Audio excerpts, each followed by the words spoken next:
Hi again everybody. So this is the second to last Broadway theatre review from my trip, and this one is King Kong at the Broadway Theatre. This is the show that I've got so much whirring in my head over. When I saw it, I was speechless.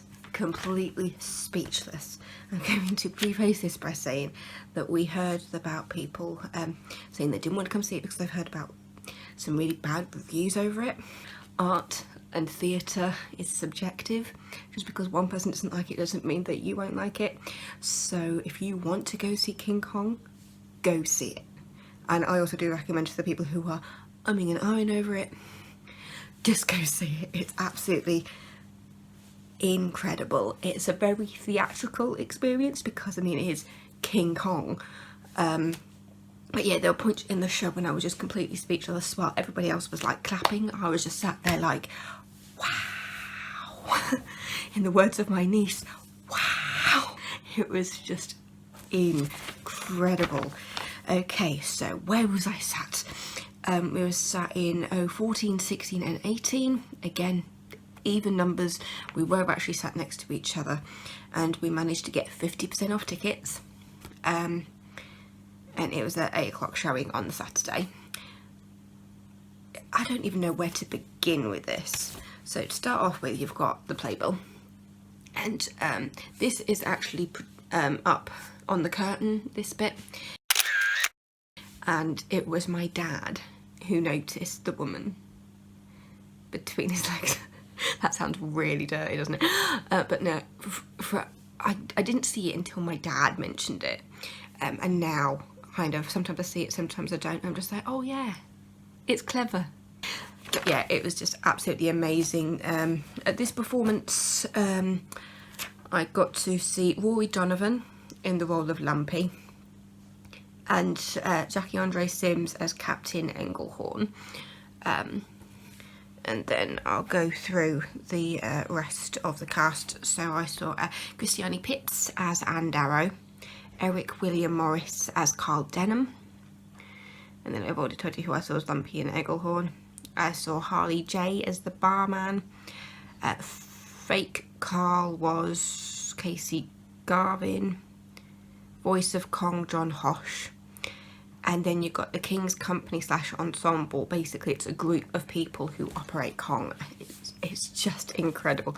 So you've got Mike Berger, Ramel Burke, Missouri, Jovan Orhoven, Dansbury, Casey Garvin, Gabriel Hyman, Marty Lawson, Roberto Alvera, Khadija Tarian, Lauren Yolango Grant, David Uge, and then the Voodoo Operators / ensemble with John Hosh, Danny Miller and Jacob Williams. Cobra Angel Ensemble, Nick Rashid Burrows, Leroy Church, Peter Tursin, Rory Donovan, Harley J and Jennifer Noble. And then other members of the ensemble were Chloe Campbell, Kayla Davian, Brittany Marcel Moschino, Eliza Oman and Jackie Andre Sims.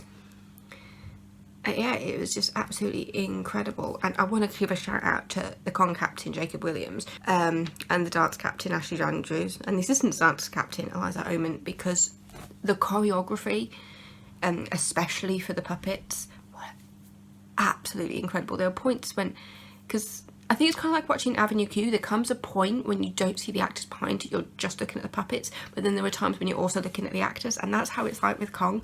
There are times when you're just kind of looking at the puppet. It took me a while actually to notice the people who were operating Kong, and then every so often I just noticed little things that the operators were doing, and it was just so cool. Like there was a guy like who was operating, I think it was Kong's head, and there would be points when he'd jump off Kong's back because they're all like hooked up and everything, so they can kind of get around and move.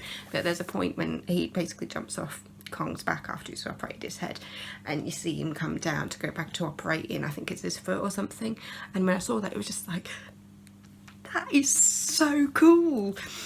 But yeah, as I said, it's a very theatrical experience, again, because I realise that a lot of Broadway shows now are making use of screens, and I think that's really clever to incorporate well, a screen. It's that modernising of the theatre by using a screen to kind of bring you in a little bit more, because like with Mean Girls, they just got a giant screen just for everything, whereas this, the way they used the screen was really, really clever. It really added to the theatrical experience of King Kong, because like there's the point when obviously they're going out on the boat to go out to Skull Island, and the way the stage just transforms into a boat is so cool. And even my mum was just there going, Debs, it's a boat.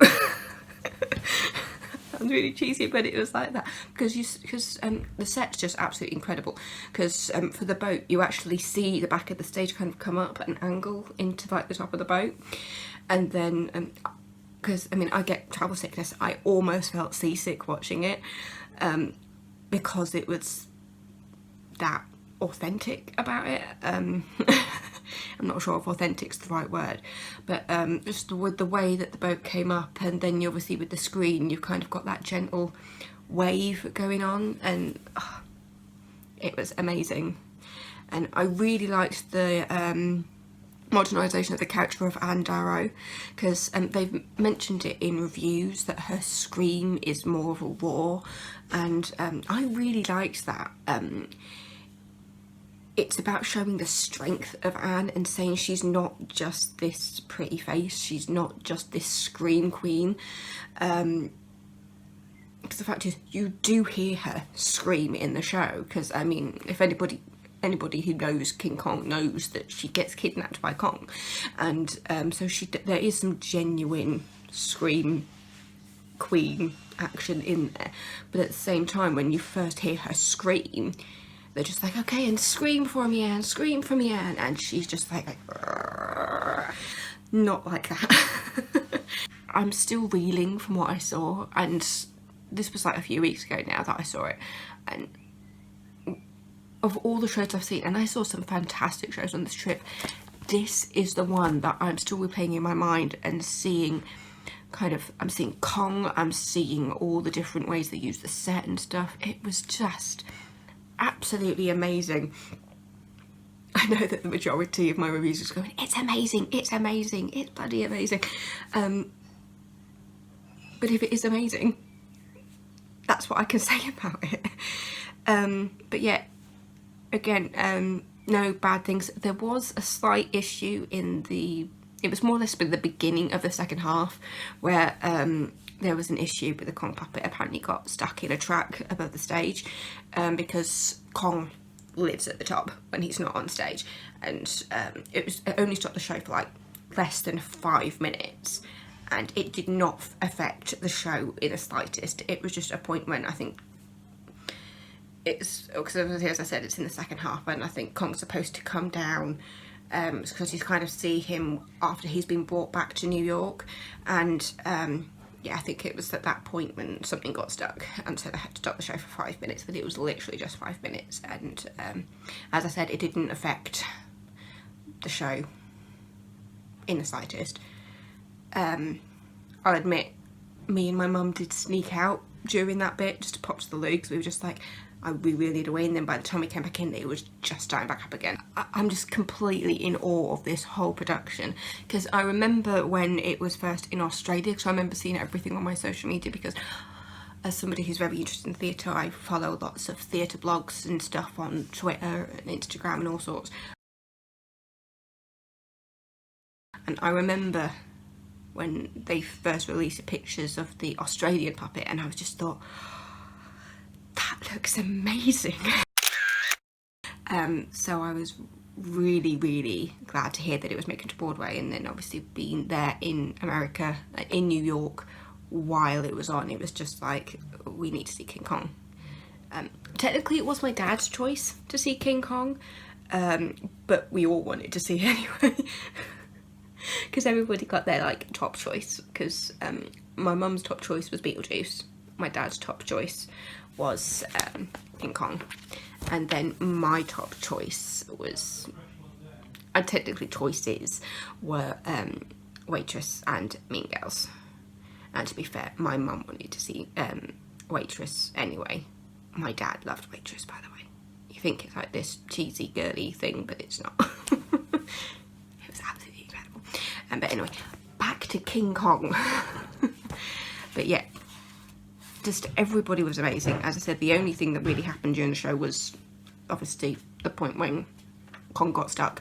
But if anything, that was the only bad thing, and it wasn't really that bad because, as I said, it was only 5 minutes.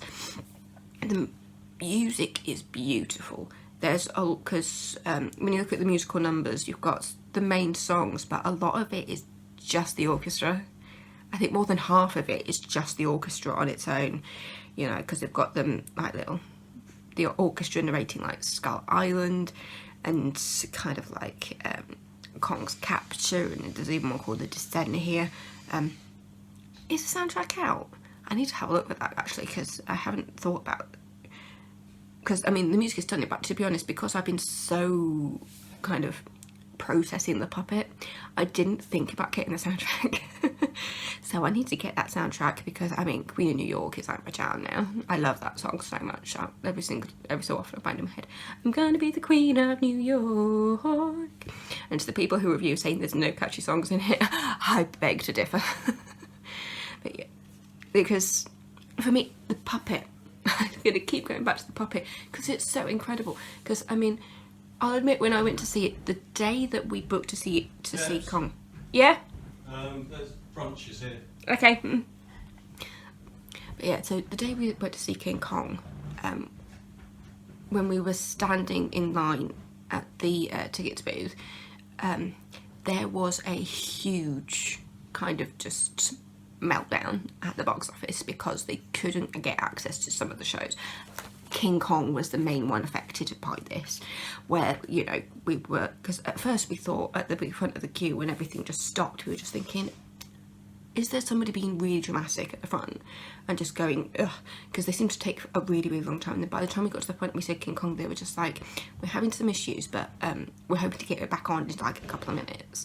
So we're just like, that's fine, we'll wait if we, you know, if it means getting King Kong tickets.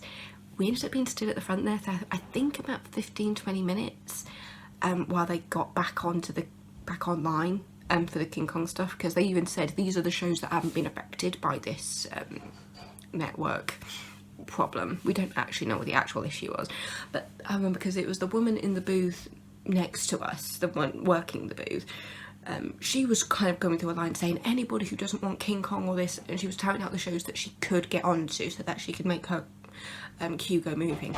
The guy who was operating our booth just went into silent mode. It was kind of hilarious because we were just like, because at a point when it looked like we weren't getting back on after we'd been there for about 10 minutes, we were like, so what else is there? And he didn't answer us. And he was just really concentrating on his own thing. So I'm going to wrap this up. But yeah, so go see King Kong. The puppet was absolutely incredible. There's a point in the second half that really had my heart going. I actually remember grabbing my mum's hand, Angelica, because I was like, oh shit. Because you can kind of tell sometimes kind of what might be about to happen with Kong, the way the wires and everything working. And there was a point in the second half where I could see the wires coming down the front of the proscenium march, and I just thought, oh god, he's going to come out. Oh god, he's going to come out. And he kind of leaned forward over the front of the orchestra. I wasn't at the front of the orchestra, I was a bit further back. But when that happened, I was just like, because it means that because he walks right to the front of the proscenium arch, you see Kong at like full height, and then he just leans over. And it was so cool. Oh, I could really go on and on and on about this, but I need to wrap this up. So yeah, it was King Kong, absolutely incredible. I'll find out who did everything. Yeah, so it was a book by Jack Thorne, score and music producer Marius de Vries, with Eddie Perfect on the songs. Eddie Perfect on something else, wasn't there? Was it Eddie Perfect on? I've definitely read that name before, so I can't remember which one it was. Beetlejuice. It was Beetlejuice.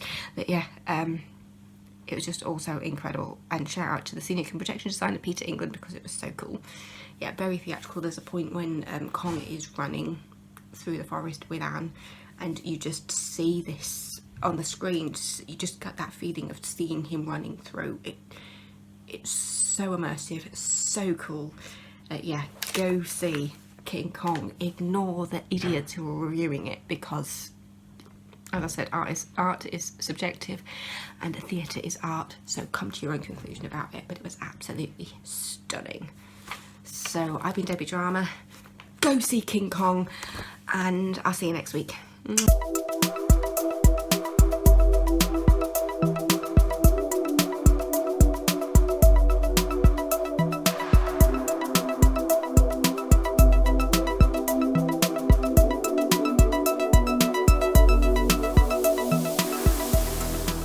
Gonna be the Queen of New York.